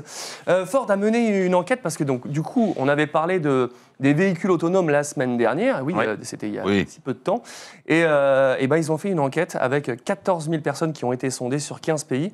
Est-ce que vous doutez des chiffres que pourrait représenter quand on demande à des parents ce qu'ils préfèrent être montés avec un inconnu comme voilà, les services de covoiturage ou un véhicule autonome? À votre avis, ça peut représenter combien de personnes qui sont favorables au véhicule autonome? Moi, par exemple, monter en voiture avec Rémi Tissier, Ah ouais. beaucoup de je chance. préfère la voiture autonome. T'attends, parce que j'ai jamais eu aucun accident comme Christian Saron. Jamais. Combien? 65%. Je dirais oui. C'est Jean-Louis Le Boss, c'est 65%, c'est exactement ça. Non, je ne savais pas. Non, C'est le non, juste non, prix. parce que Philippe Résolite avec toi. 65% préfèrent monter Ouais. dans une voiture autonome plutôt qu'avec un tu sais inconnu. pas Exactement. Qui tu es, tu sais pas comment il conduit, tu vas pas confier ta fille qui a 5 ans Mais à quelqu'un on que est tu connais quand même. pas. On prend le Blablacar. Et avec quand 5 ça ans, va c'est un tomber peu, en panne, quand il va y avoir un problème. Non, mais sociologiquement, électronique, c'est incroyable. Elle est intéressante, cette Ouais. tendance. Et alors, il y a un truc encore plus intéressant, c'est que la génération Z, donc vraiment les plus jeunes, eh ben, il y en a 31% qui pensent que finalement, d'ici quelques années, le permis de conduire ne servira plus à rien. C'est quand même fou. Incroyable. Parce Tiens, que on parlait de dans- Théo C'est pas Pochel. très très bon pour vendre des motos, ça. Bon, les bécanes, Mais ça va. justement, non. Eric, je voudrais que vous me disiez tout à l'heure l'histoire, rapidement, là. Les lois en 2025, les lois européennes, les lois nationales, les lois citadines. Il y a quelque chose qui va pas. Il y a un hiatus complet là-dessus. Oui, il y a une vraie incohérence. Ça veut dire qu'aujourd'hui, on est dans un marché qui est très réglementé, on le sait tous, comme l'automobile, la moto. Donc, on doit s'engager et s'adapter à des réglementations européennes contraignantes sur le plan des émissions, sur le plan du bruit, sur le plan des émissions, sur le plan de la consommation. Et donc, nous sommes engagés en tant qu'industriels dans ce cheminement-là. Et donc, on sait déjà pour 2024, pour 2027, où il faudra qu'on soit. Et ça représente des centaines de millions d'investissements. Mais à l'opposé, il y a des maires, à commencer par notre chère maire Hidalgo à Paris, qui décident ce qu'elle veut. Et qui décident qu'elle, en 2030, non, les moteurs à combustion, c'est dehors. Et limite, 2025, si elle pouvait, elle le ferait. Donc, quelle est la cohérence entre essayer d'avoir le respect des réglementations européennes et de continuer à apporter la liberté de circulation à tout citoyen en Europe de manière libre, et d'avoir des maires qui, aujourd'hui, en proportion, représentent 80% de la population européenne, et les maires pourraient, s'ils le veulent, interdire l'accès à leur cité pour certains véhicules. Donc on est dans une incohérence totale. C'est clair. Et nous, en tant que constructeurs, on s'est engagé pour aller vers le zéro carbone émission en 2050. On s'est engagé pour que dès 2030, on ait une réponse pour tous les déplacements urbains qui soient à zéro émission. Donc on fait le boulot. Mais malgré ça, on a tout le temps le fusil dans la nuque en disant les mecs, on va vous punir. C'est un peu fatigant. C'est un peu fatigant. Donc ce serait bien que les politiques s'alignent. On ne sait pas pour qui Ouais. Eric de Seine va voter, mais on a une petite idée de Ouais. pour qui il ne va pas voter. Ouais, bah, écoute, hein, moi j'ai arrêté la bécane pour repasser la voiture pour la bécane. Donc C'est pour je peux répondre pas à changer de- Oula. ta question, à ton Oui. questionnaire. Mais justement, ça permet de continuer avec les véhicules propres. parce Enchaînons, que, enchaînons. vous le savez, il y a la Kuga qui existe. Alors La le modèle, Kuga, pas la Kuga. Cougar, hein, Rémi. hein. Non. La Kuga. Ça, selon les rumeurs, écoute, Ouais. bon bref, après les spectacles, bon. Kuga FHEV E85, c'est vrai qu'on a beaucoup parlé du maquis, et ben justement, on va pas parler des Game Awards, hein, que nous, la communauté de gaming, on connaît bien, on va parler justement des Automobile Awards, qui est le Kuga a eu le prix Green Tech, parce qu'il faut savoir que bah, voilà, c'est Louis Carl Vignon qui a reçu ce prix. faut savoir que Kuga, pour moi, c'est franchement une des meilleures offres de Ford. Et je dis pas ça parce que la Ford Zone, vraiment, Oui, c'est ton coup de cœur. On en parlait en Ouais, off. parce que la voiture, elle est hybride et elle est aussi compatible au 85. Et quand on sait que moi, quand j'avais roulé avec le Puma, j'avais fait un plein à 25 €, le plein complet en E85, et qu'on sait que l'hybride prend le relais quand on est sur des vitesses modérées, c'est vraiment un super véhicule pour justement moins consommer et puis là, pour accéder aux villes avec les réglementations qui arrivent pour des prix qui sont vraiment top. Il faut savoir que le modèle PHEV, donc qui est hybride seul, c'est la meilleure vente en Europe des véhicules hybrides, donc cette catégorie-là. Donc c'est vraiment une super caisse et puis c'est bien cool. Très bien, très bien. Et est-ce que tu aurais une dernière info du côté de Rocket League? Ah oui. Alors, moi j'ai dit, les gars, on met des Mustangs dans Rocket League. Alors, Rocket League, je pense que tu y joues beaucoup, Jean-Louis, à Rocket League. Jean-Louis, Explique-moi comment c'est un mix entre jeu de foot et les voitures. Alors, je rappelle à Eric, on est dans une émission qui parle effectivement de sport auto-moto, mais également de sim racing, de virtuel. Ouais, c'est clair, mais du coup, on voit que d'ailleurs, la maquille, elle est aux couleurs de Fordzilla, c'est cool. C'est pour une durée limitée, du 9 au 22 décembre, et il y a la Shelby de 65, la GT 350. Dans le jeu. Dans le jeu, donc c'est toujours cool de pouvoir jouer avec c'est rigolo. là.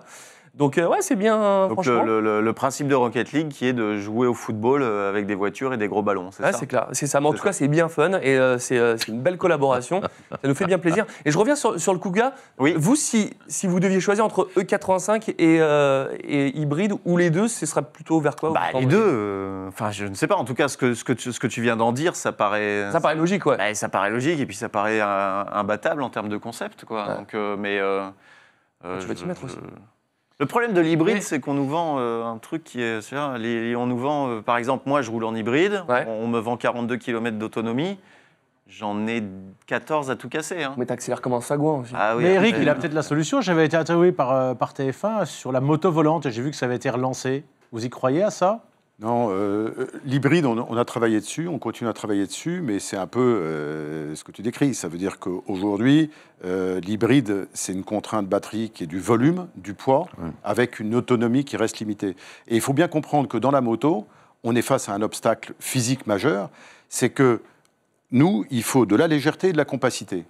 Une Tesla, c'est 1 tonne de batterie.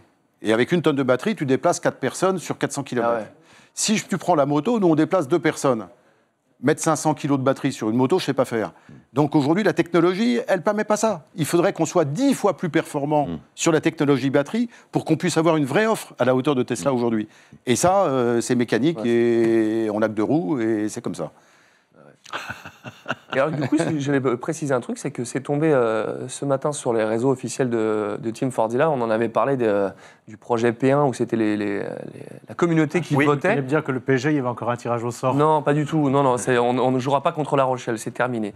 Et du coup, on recommence avec un nouveau modèle. Donc c'est un van qui va être off-road et les votes ont commencé à nouveau sur les réseaux officiels de Twitter. C'est vous qui allez choisir, en gros, ce que vous allez avoir dans des jeux. Et en tout cas, là, pour le premier vote, c'est est-ce qu'on passe sur du 4 roues ou du 6 roues? Moi, j'ai voté 6 roues direct.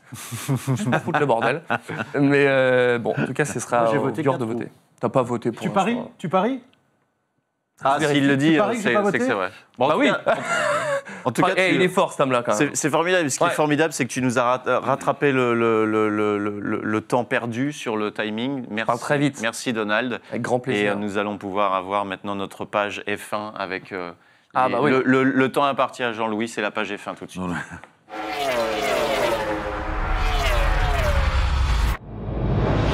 Avec Anthony Drevet qui reprend sa place, parce que dès que ça parle F1, hop, Anthony il vient pointer son nez quand même. F2, il est dans le coup. voilà. Alors je sais que dans le chat, ça trépignait, on a envie de... Alors, on est mercredi, le Grand Prix a eu lieu dimanche, ça a été déjà commenté, etc. Mais on va en reparler, parce qu'on pourrait en parler pendant des années finalement de cette saison, de cette dernière course. Pendant 50 tours, la course est pliée, Mercedes domine la course.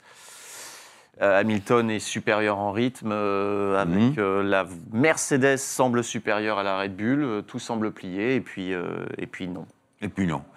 Alors, Je veux dire- Par quoi on commence? Parce qu'on est là, Alors, il y a 1000 choses à dire, Non, et puis on ne je vais sait pas déjà par quoi donner commencer. un principe. Un principe. Voilà le classement officiel. Voilà. OK?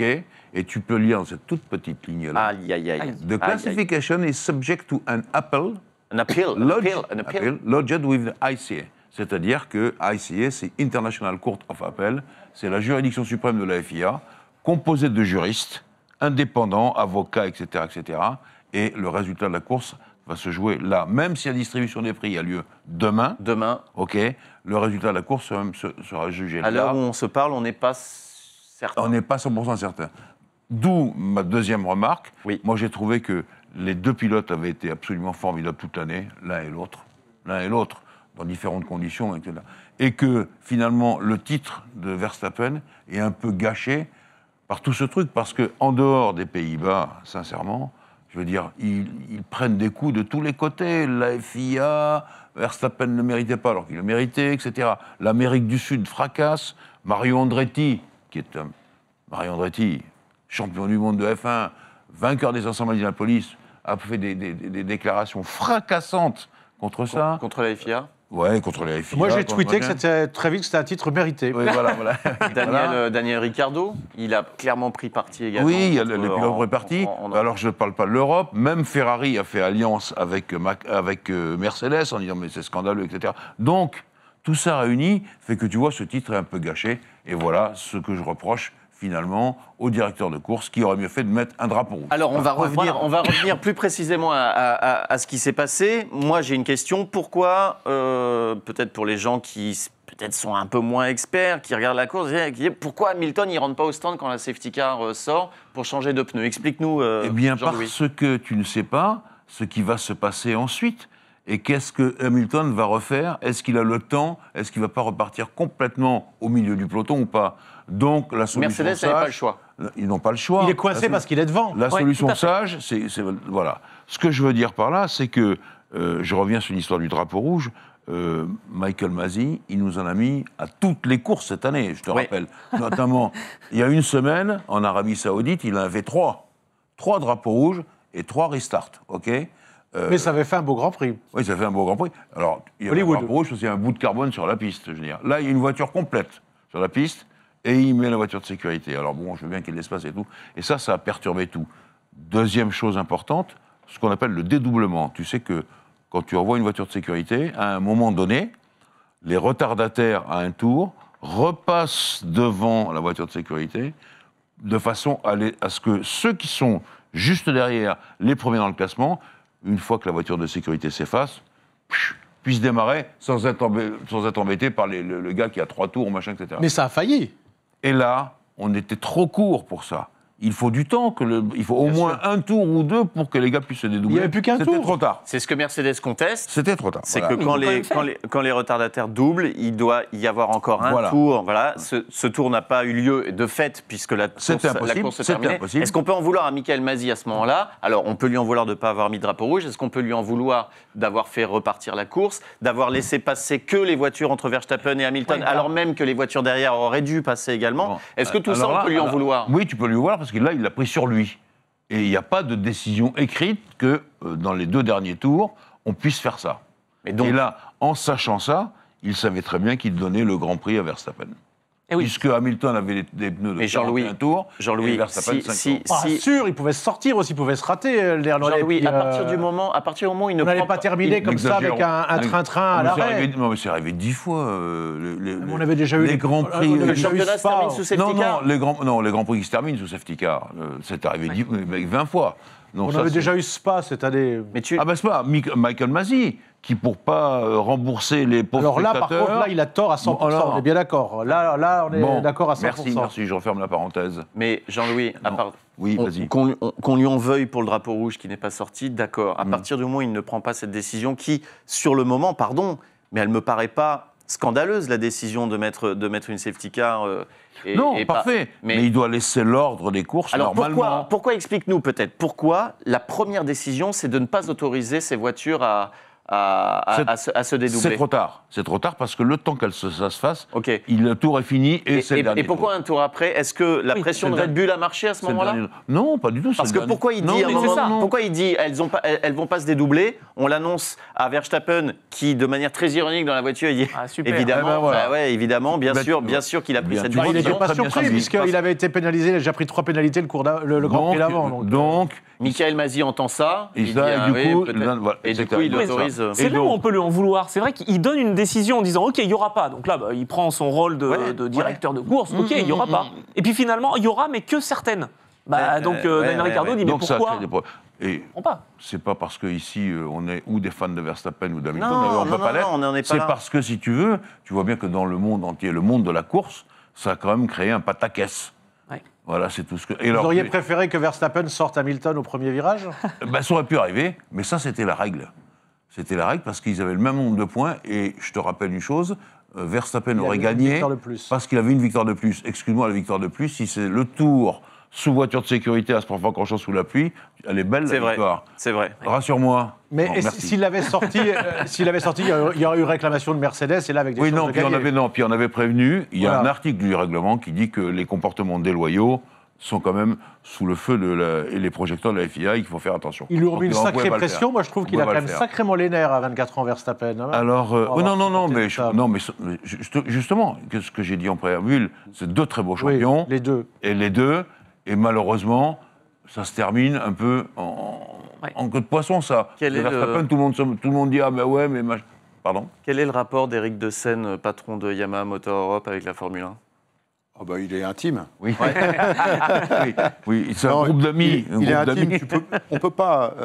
On peut pas aimer la moto et ne pas aimer la F1. Et on peut pas aimer la F1 sans avoir une petite sensibilité pour la moto. C'est deux sports qui se parlent, c'est deux sports qui se répondent, c'est deux sports qui sont en miroir.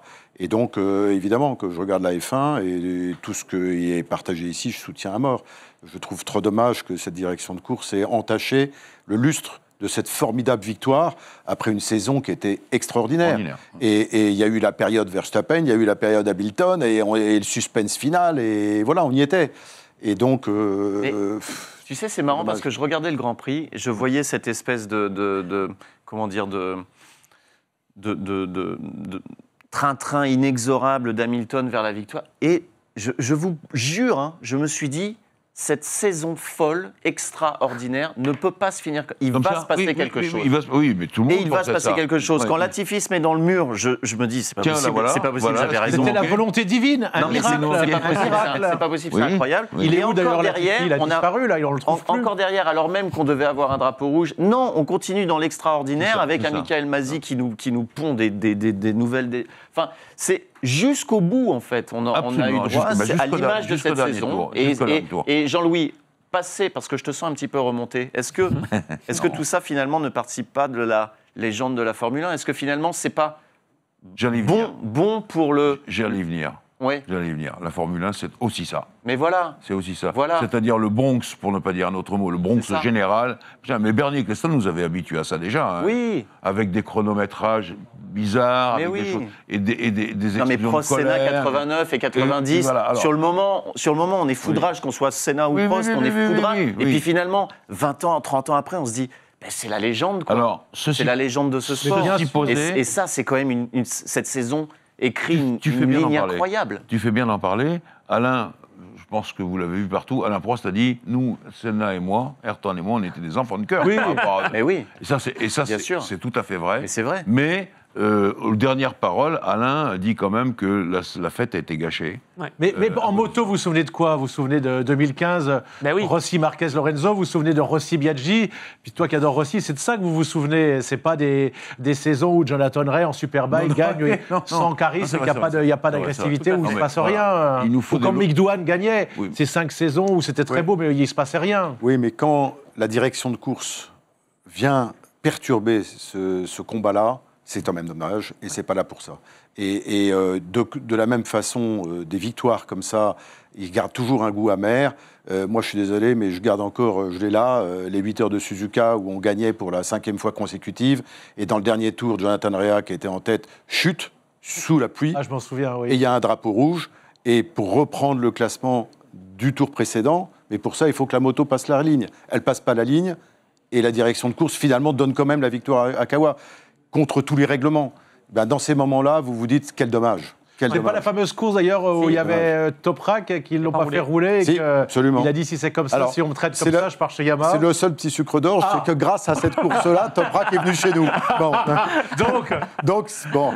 Mais tout de même. C'était encore une intervention divine. Quand tu es comme un couillon, parce que j'étais là, dans la salle d'avant le podium, que tu félicites tes pilotes, que tu portes le t-shirt de la victoire, qu'on te file la coupe. Mais Eric, et que tu viens de dire ça t'a donné Toprak Razgatoglu qui va t'amener 5 ou 6 titres. Je suis un positif, donc je trouve toujours la compensation quelque part, mais bon. Dans le chat, il y a une réflexion très très drôle qui était de dire on aurait dû faire décider la fin de cette saison de F1 comme on a décidé la fin de Koh-Lanta hier. Pas de vainqueur. Pas de vainqueur. Pas de vainqueur et on reste sur un champion du monde. Mais qui dit que ça va pas terminer comme ça? Je vais rajouter un petit mot. Oui, ça peut encore. Hein. Je vais rajouter un petit mot.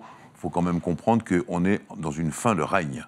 Jean Todt, vendredi, ne sera plus président de la FIA. Voilà, après trois mandats, il arrête. On ne sait pas qui va le remplacer. Je vous le dis tout de suite, il y a un Anglais, Graham Stoker, qui est je dirais, pas un avocat, un juriste qui a beaucoup, par exemple, travaillé quand il y a eu le Crashgate de Singapour, pour arranger toutes les parties, Briator dehors, machin, etc., etc.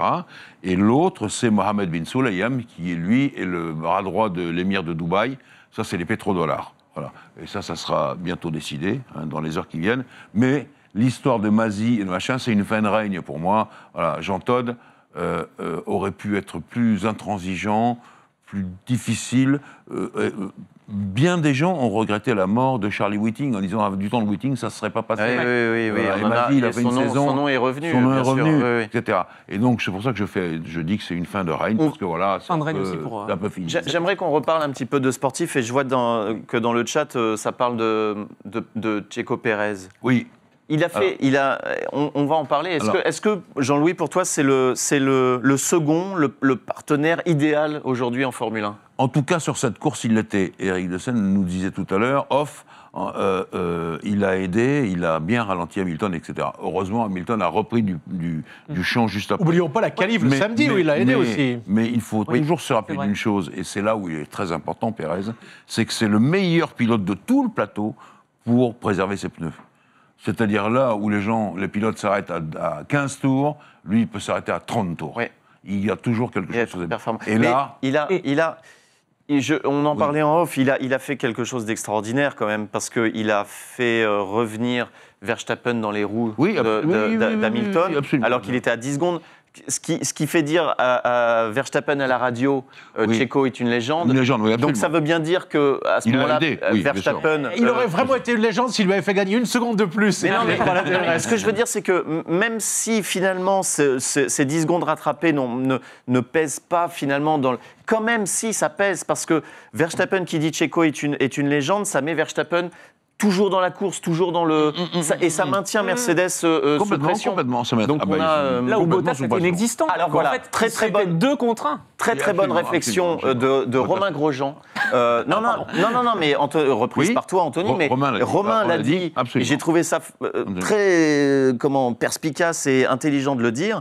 Là aussi où Mercedes perd gros ce week-end-là, c'est Bottas qui est absent des débats, complètement absent des débats. Qu'est-ce que je vous avais dit à mi-saison? C'est que moi, j'estimais que la façon dont il a été traité, qu'il ne l'aiderait pas. Vous vous souvenez? Oui. Vous l'avez dit, il ne l'aiderait pas. Mais d'ailleurs, au Mexique, il n'avait pas envie. Il ne l'a pas aidé, mais la course d'après, il l'a quand même aidé. Ouais. Est-ce que c'est ça? Est-ce que c'était vouloir ou pouvoir? Parce que quand il va chercher Ocon, parce que pour piquer le podium d'Ocon, ça, il est là, Bottas. On est bien d'accord, pour nous emmerder. Voilà. J'adore sa réflexion. Mais là, il est là. C'est pas une pince, il a gagné 10 grands prix. Il est obligé de partir de cette équipe-là. Il s'est dit, alors que Pérez, il a un contrat à vie. Alors, je vais revenir à des choses plus sérieuses. Je vous ai parlé de la Cour d'appel internationale, le tribunal d'appel international, juriste normalement indépendant.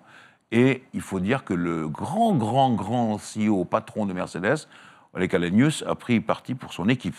Oui. Et ça, c'est pas souvent que les PDG les plus haut placés disent « je le fais ». Il y a des fois, ils disent « bon, débrouillez-vous tout seul », machin, etc. Or, Mercedes, c'est un poids. C'est un poids.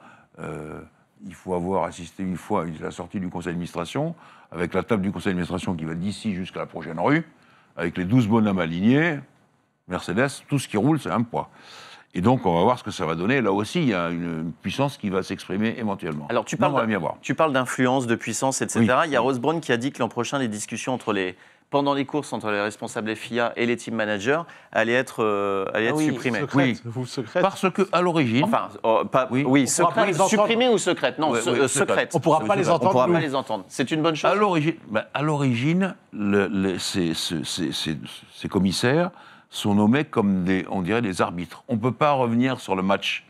Un tel X a marqué contre Y un but, la décision pénalty et tout, on ne revient pas dessus. Vata, qui avait marqué contre l'OM, on n'est Voilà, jamais revenu dessus.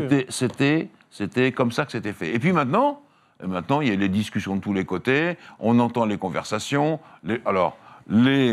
Les supporters prennent parti, enfin ça devient un cirque Mais total. Qu'on Donc, enlève des Tours de France à Lance Armstrong, qui était un tricheur, voilà. Là, il n'a pas triché, Verstappen. Il est pour rien, lui. Personne ne dit ça, non. Donc, Personne ne dit moi, ça. je trouve que ça serait dommage pour la Formule 1, ce qui s'est passé dans cette formidable saison, où 2 pilotes méritaient de gagner, qu'on enlève maintenant dans 15 jours ou 2 mois le titre voilà. comme ça sera... Non, ça serait nul. C'est un beau champion du monde. C'est un beau champion du monde. Verstappen. Oui, quand même. Moi, j'ai ma réponse. hein. Non, Je fais mon job, mais je l'ai la réponse. il est costaud, attention. Il est préparé C'est pas depuis des années. n'importe qui. Non. extraordinaire. Depuis tout petit, il est préparé. Moi, je l'ai commenté en oui, Formule bien sûr, 3 bien sûr. quand il est Moi, arrivé. J'ai autant Très d'admiration pour Hamilton que pour Verstappen. Il n'y a pas question de Mais, prendre parti. tiens, Mais Verstappen, Je vais vous donner un autre exemple. Un grand quotidien qui s'appelle Le Monde, qui est quand même une espèce de chose assez sérieuse, quand même, Très sérieux. dans l'après-midi. Ils ont fait une page sur le championnat du monde tel qu'il s'est joué, la moitié. L'autre moitié, c'est la famille Verstappen, les petits gangsters, les machins, etc. Ils ne l'ont pas loupé. Ils n'ont pas loupé. Alors, moi, je savais bien que le grand-père de Verstappen, c'était plutôt un dur à cuire, qui avait l'habitude, il était dans les casses automobiles, les machins, les bagarres et tout, etc. Le Monde a fait une demi-page là-dessus. Si ce Verstappen avait été vraiment formidable, si la victoire était extraordinaire, Oui, on n'aurait il n'y aurait pas pas eu ça. Alors là, je vais répondre. Il n'y aurait pas eu ça. Frédéric Ferret, dans l'équipe, et il Oui. suit la Formule 1, Oui, il dit- a fait un papier Hamilton en faussage en expliquant avec toute la rouerie qu'il a, la fourberie, Oui. tout ce qu'il a fait sur l'ensemble de sa carrière. Ah, mais ça, de course. C'est pas la famille. Pas Ouais. la famille. Pas la famille. Parce que Yoss, on sait non, qu'il était- Le Monde a j'étais fait, pas le au Monde courant a de fait un cet papier article sur dans la. le- Mais pertinence de la chose, pertinence ben de voilà. la démarche, on est d'accord? Exactement. Quelle pertinence. Ah non, puis il est pour rien, Donc Max. tu comprends bien, Non mais Arnaud, Son que grand-père est fait. autour de cette victoire de Verstappen, il y a tout un pataquès qui a fait sur le coup que généralement les champions du monde, on les loue. moi il y avait. Bon, on les porte au nu. Ah tiens, alors j'ai envie qu'on parle de quelque chose. Mais moi, qui je est dis le- bravo, Max. Non, mais Non mais franchement, bravo Max, mais ça, c'était j'ai l'année. envie qu'on parle Et de puis, quelque on chose. choisit ses amis, mais rarement sa famille, disait Renaud. Il y peut rien si Jos Verstappen était un bourrin. Non, on son s'en père, fout. son Et le son grand-père, grand-père. oui, oui. mais bon. On s'en On s'en fout. Non, mais je vais vous donner On un s'en fout, exemple. Non mais ce qui est Oui. formidable. Ce qui m'a fait sursauter, Mais oui. comment le monde, comment ils se sont renseignés là-dessus. Voilà. Non, ben, Je referme la parenthèse, vas-y. ce qui est formidable, c'est quand même l'histoire aussi. Enfin, moi, ça me touche en tant que père. Ça me touche de voir Yoss qui met beaucoup de choses dès le départ, dans la passion de son fils et dans le fait de le pousser, de vouloir et que ça se concrétise et qu'on a encore les images de Netflix, de ce documentaire où on voit le petit Verstappen rouler en karting autour de la maison sur une piste. Oui. Et on a l'image de Verstappen qui prend Oui. son fils champion du monde dans les bras. Je vais même ajouter quelque chose. Je pense surtout à sa maman, Ouais, Sophie Compen. Pilote. pilote également. Excellente Belge. pilote de kart qui a disputé les championnats d'Europe. Donc elle était déjà à un très très haut niveau. À 15 ans, elle gagnait des courses formidables, Sophie.